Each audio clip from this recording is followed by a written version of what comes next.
Welcome to education zone. आज की class में हम बात करेंगे आइडियोलॉजी की। पिछली क्लास में हम लोग पॉलिटिकल थ्योरी का हमने स्टार्ट किया, इंट्रोडक्शन टू पॉलिटिकल थ्योरी से। और पॉलिटिकल थ्योरी को हमने समझा कि पॉलिटिकल थ्योरी क्या है, पॉलिटिकल साइंस क्या है। ठीक है, आज की वीडियो में हम बात करेंगे आइडियोलॉजी की। देखो, पॉलिटिकल जो साइंस है उसको कहा जाता है साइंस ऑफ आइडियोलॉजीज। ठीक है, कि डिफरेंट डिफरेंट जो पॉलिटिकल आइडियोलॉजीज हैं वो किस तरह से काम करती हैं, उनमें क्या सेट ऑफ आइडियाज़ हैं उन आइडियोलॉजीज़ में। ठीक है, और उनसे रिलेटेड कौन कौन से थिंकर हैं, ये हम आइडियोलॉजी टॉपिक में पढ़ते हैं। तो अभी आइडियोलॉजी का मतलब क्या है, देखो आइडियोलॉजी का पहले मतलब समझना ज़रूरी है। आइडियोलॉजी का मतलब है set of ideas, any set of ideas. अब कोई मान लो हम जैसे कहते हैं कि बीजेपी की आइडियोलॉजी ये है या कांग्रेस की आइडियोलॉजी है, उसका हम क्या समझते हैं, या आम आदमी पार्टी की आइडियोलॉजी। इनकी अपनी अपनी आइडियोलॉजीज़ हैं। तो इससे हम क्या समझते हैं कि they have set of ideas जिनमें वो लोग बिलीव करते हैं। ठीक है, बीजेपी के कुछ सेट ऑफ आइडियाज़ हैं और उसके सपोर्टर उस आइडियोलॉजी में बिलीव करते हैं, वैसे ही कांग्रेस के, वैसे ही आम आदमी पार्टी। ये तो पॉलिटिकल पार्टीज़ की आइडियोलॉजीज है। अब थ्योरीज, पॉलिटिकल जो थ्योरीज है उसमें भी आइडियोलॉजीज है, ग्रुप ऑफ आइडियाज़ है जिसमें different different group of people believe करते हैं। ठीक है, वो होता है ideology.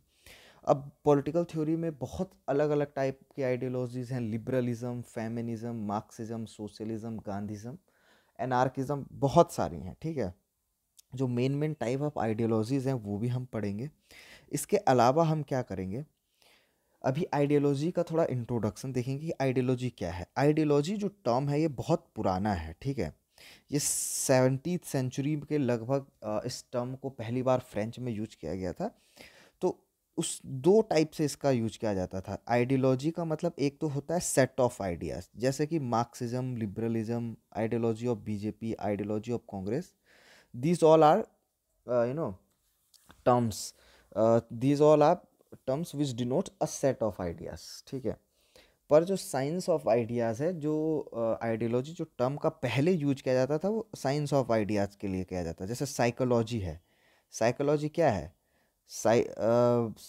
Science of human mind है। वैसे ही साइंस ऑफ आइडिया को कहा जाता था आइडियोलॉजी पहले।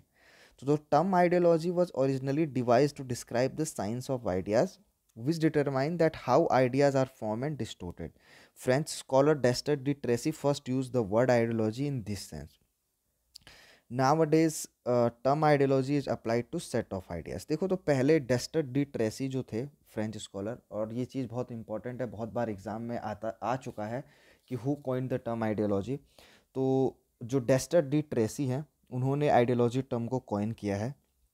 ठीक है, और उन्होंने किस सेंस में किया था, साइंस ऑफ आइडियाज। तो ये पुराना सेंस में, ओल्ड ओल्ड टाइम में इसका मतलब ये होता था, प्रेजेंट टाइम में इसका मतलब ये होता है सेट ऑफ आइडियाज। ठीक है, तो प्रेजेंट टाइम में इसको सेट ऑफ आइडियाज के हिसाब से लिया जाता है। ठीक है, तो ये तो आइडियोलॉजी जो टर्म है उसको हमने देखा कि वो कैसे अ, उसकी उत्पत्ति हुई, कैसे ये टर्म इजाद हुआ।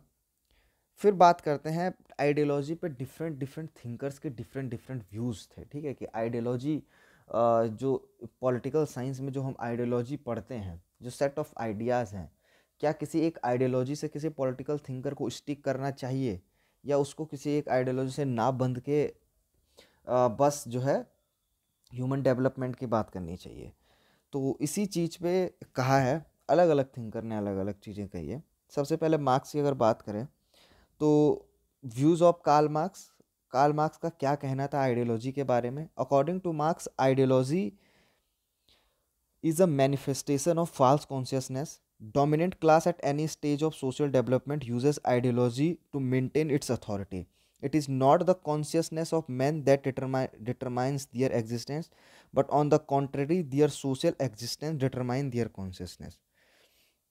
सो मार्क्स का आइडियोलॉजी के बारे में क्या कहना था कि जो आइडियोलॉजी है वो एक टाइप की फाल्स कॉन्शियसनेस देती है। कॉन्शियसनेस का मतलब क्या है, जब इंसान को पता चलता है, दुनिया का पता चलता है कि दुनिया कैसे चलती है। तो मार्क्स का कहना था, चूंकि मार्क्स ऐसा क्यों कहते थे, मार्क्स से पहले जो भी आइडियोलॉजीज थी तो वो मार्क्स का कहना था कि उनमें से कोई भी गरीबों के बारे में नहीं सोचता था, ठीक है। वो बस आइडियोलॉजी के उसमें आदमी को बांध देते थे, जिससे वो पूरी पिक्चर नहीं देख पाता है। तो मार्क्स तो आइडियोलॉजी टर्म के खिलाफ थे, पॉलिटिकल साइंस में आइडियोलॉजी के यूज होने के खिलाफ थे। इनका मानना था कि ये फाल्स कॉन्शियसनेस जो है इंसान के दिमाग में भर देता है, ठीक है, जो कि गलत है। ऐसा मार्क्स का आइडियोलॉजी के बारे में कहना था। फिर दूसरे थिंकर आते हैं लेनिन। लेनिन जो मार्क्स के ही फॉलोवर हैं, उनकी एक बुक है what is to be done, ठीक है। और ये क्वेश्चन बहुत बार आता है कि what was Karl Marx views about false about ideology, who term the who coined the term false consciousness, ऐसे भी बहुत बार क्वेश्चन आता है, ठीक है। तो लेनिन की अगर बात करें, what is to be done इनकी एक बुक है, ठीक है, what is to be done. तो इस बुक में ये लिखते हैं कि आइडियोलॉजी ऐसा नहीं है जैसा मार्क्स कहते हैं कि आइडियोलॉजी इज़ फाल्स कॉन्शियसनेस, नहीं, ये मार्क्स को खारिज करते हैं। इनका कहना है ideology is a neutral concept. Ideology एक न्यूट्रल कॉन्सेप्ट है, ये किसी भी जो है एक साइड नहीं है, क्योंकि डिफरेंट आइडियोलॉजी हैं जो डिफरेंट साइड को रिप्रेजेंट करती है, ऐसा लेनिन का कहना था। which refers to the political consciousness of different class struggle will continue for a long time, so proletariat also needs ideology, scientific socialism will be their ideology। तो क्या जो है लेनिन का मानना था, लेनिन का कहना था कि आइडियोलॉजी का कॉन्सेप्ट अपने आप में गलत नहीं है, पर जो अमीर लोग हैं, ठीक है, जो बुर्जोइजी है, उनकी जो आइडियोलॉजी है वो खराब है, ना कि आइडियोलॉजी अपने आप में खराब है। समझ रहे हो आप? तो इनका कहना है कि जैसे अमीरों के पास उनकी एक आइडियोलॉजी है जिसको ये कहते हैं लिबरलिज्म, लिबरलिज्म इनका मानना था अमीरों की आइडियोलॉजी है, वैसे ही गरीबों की भी एक आइडियोलॉजी होनी चाहिए, दैट विल बी मार्क्सिज्म या साइंटिफिक सोशलिज्म वो उसको नाम देते हैं, ठीक है। तो इसलिए लेनिन का कहना था कि आइडियोलॉजी एक न्यूट्रल कॉन्सेप्ट है। मार्क्स तो इवन कहते थे कि मार्क्सिज्म नाम की कोई चीज़ नहीं होती है, बट जैसा कि हम देखते हैं कि बाद में उनके फॉलोवर खुद को मार्क्सिस्ट कहना चालू कर देते हैं, तो उन्हीं में से लेनिन भी एक थे, ठीक है। फिर बात आती है लूकास की। लूकास जो है सेम बात करते हैं।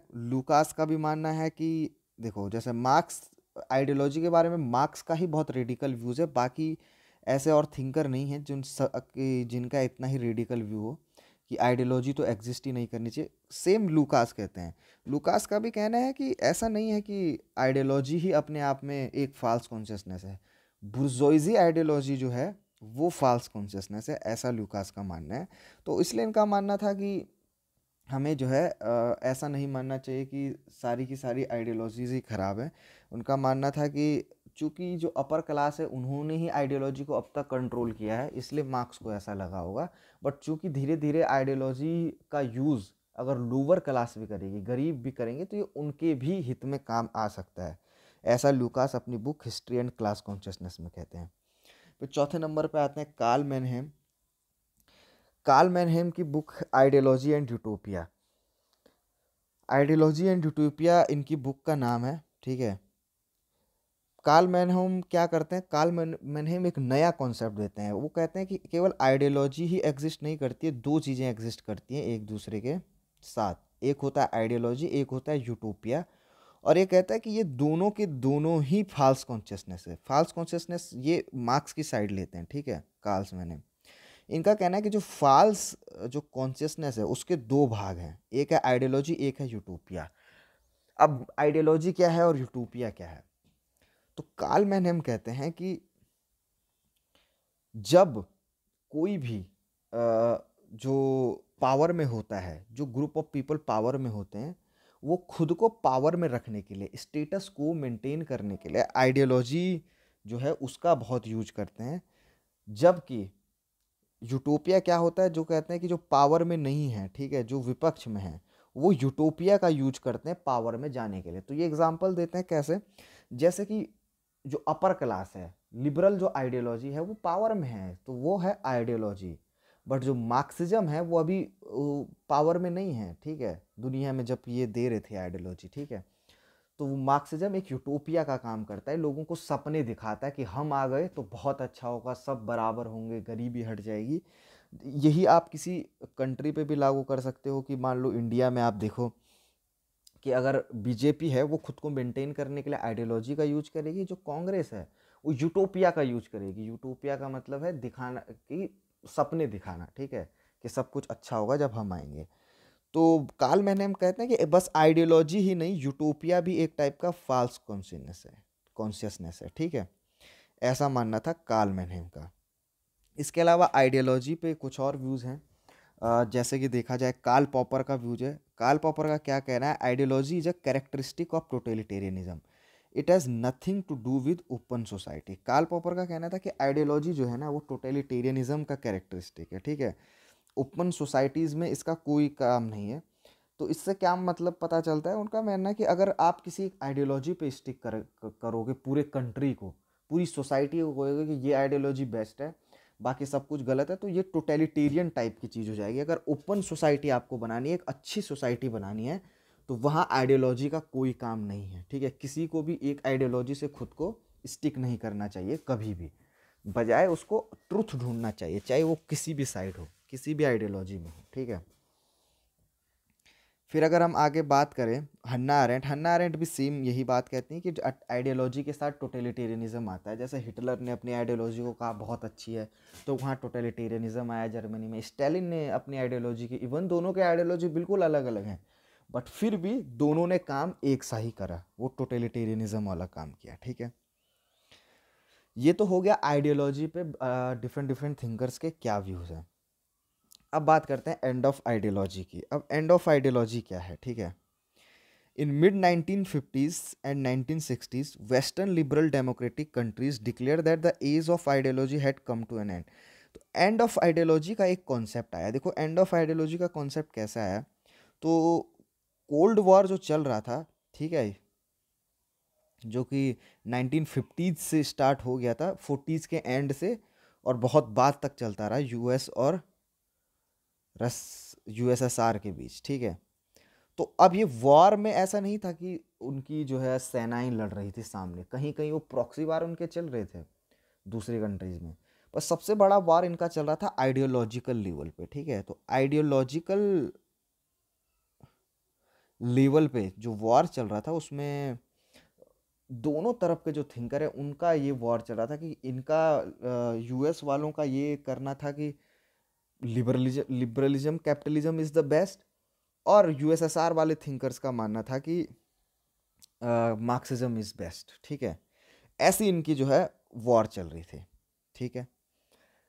तो अब दोनों आइडियोलॉजी के बीच में वॉर जब चल रही थी, तो यूएस के जो थिंकर थे, लिबरल थिंकर, उन्होंने 1950s और 16 में एक कॉन्सेप्ट निकाला, एंड ऑफ आइडियोलॉजी का कॉन्सेप्ट दिया। उन्होंने कहा कि चूंकि यूएसएसआर में जो है मार्क्सिज्म वो फेल हो रहा है, इतना अच्छा वहाँ के लोग खुश नहीं है, जिस हिसाब से यूएस प्रोग्रेस कर रहा था उतना यूएसएसआर में नहीं प्रोग्रेस हो रही थी, ठीक है।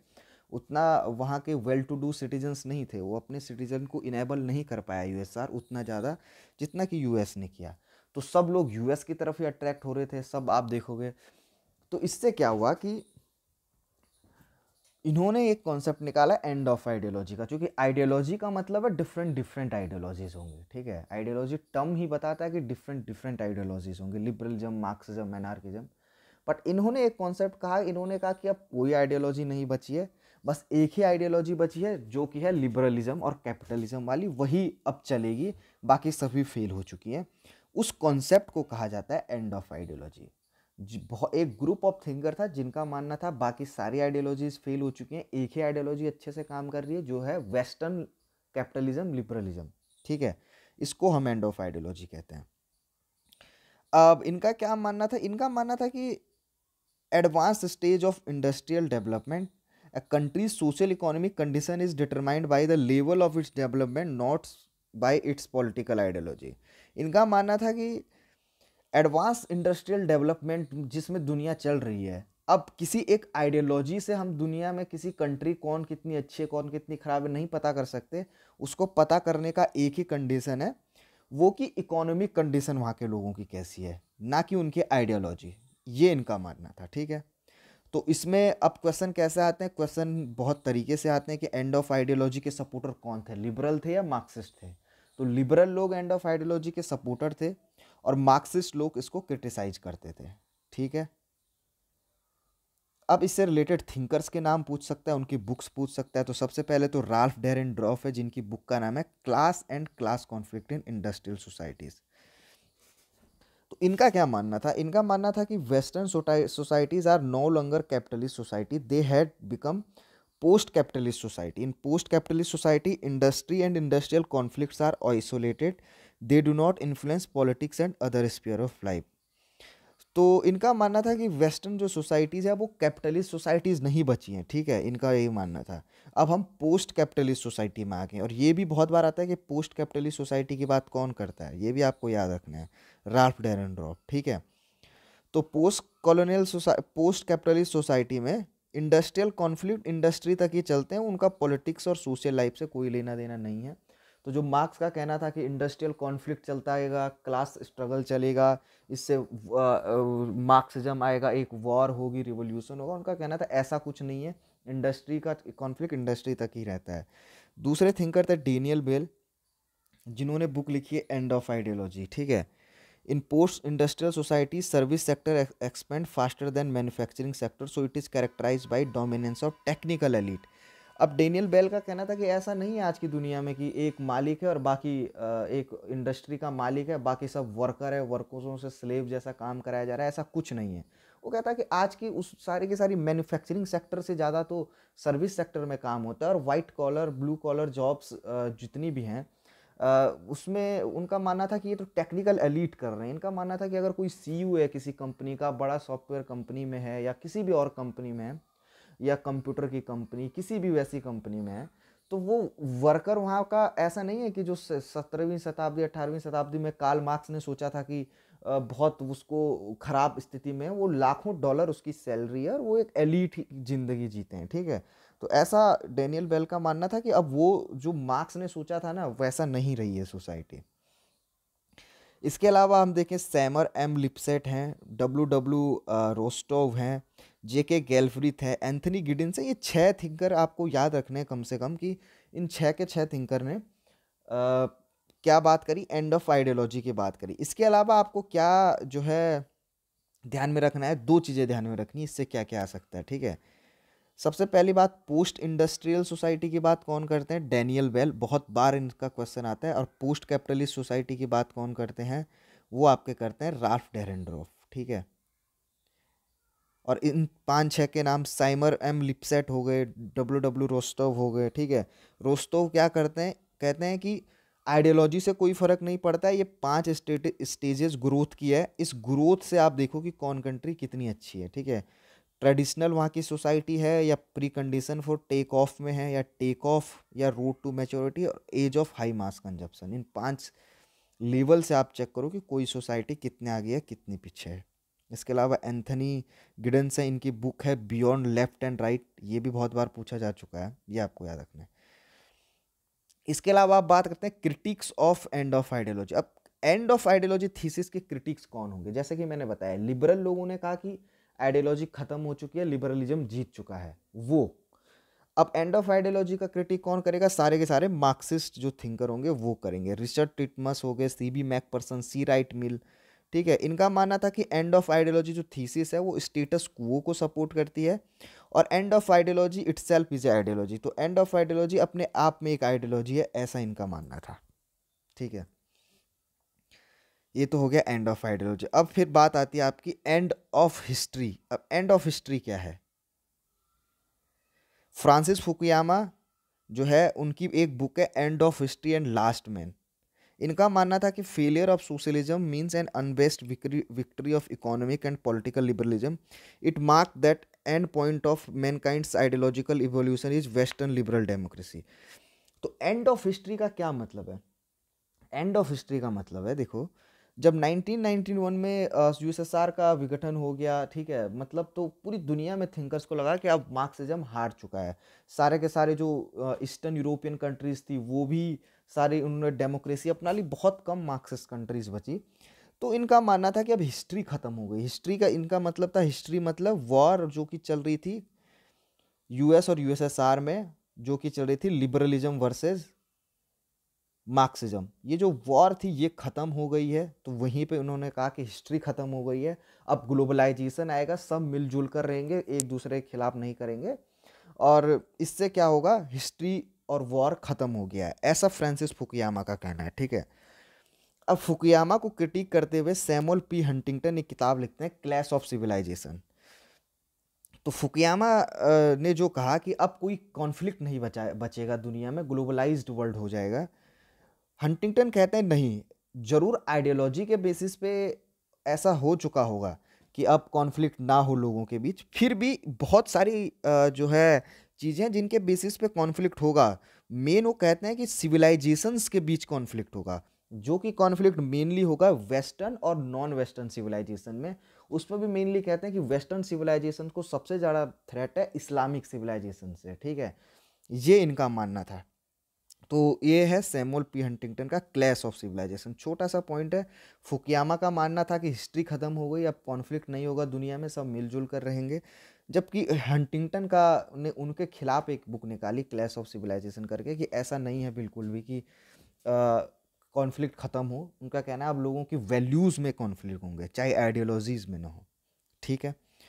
सो आज के लिए इतना ही काफ़ी है। Thanks for joining today's class. अगर आप किसी एक टॉपिक पे वीडियो चाहते हैं कि हम बनाएं, तो हम बिल्कुल बना सकते हैं। आप कमेंट बॉक्स में हमें बताइए। इसके अलावा अगर आप CUET PG के लिए ऑनलाइन क्लास करना चाहते हैं, या DUET के लिए, JNU के लिए, तो डिस्क्रिप्शन बॉक्स में आपको नंबर मिल जाएगा, टेलीग्राम ग्रुप मिल जाएगा, आप उसे ज्वाइन कर सकते हैं और हमारी क्लासेस ज्वाइन कर सकते हैं।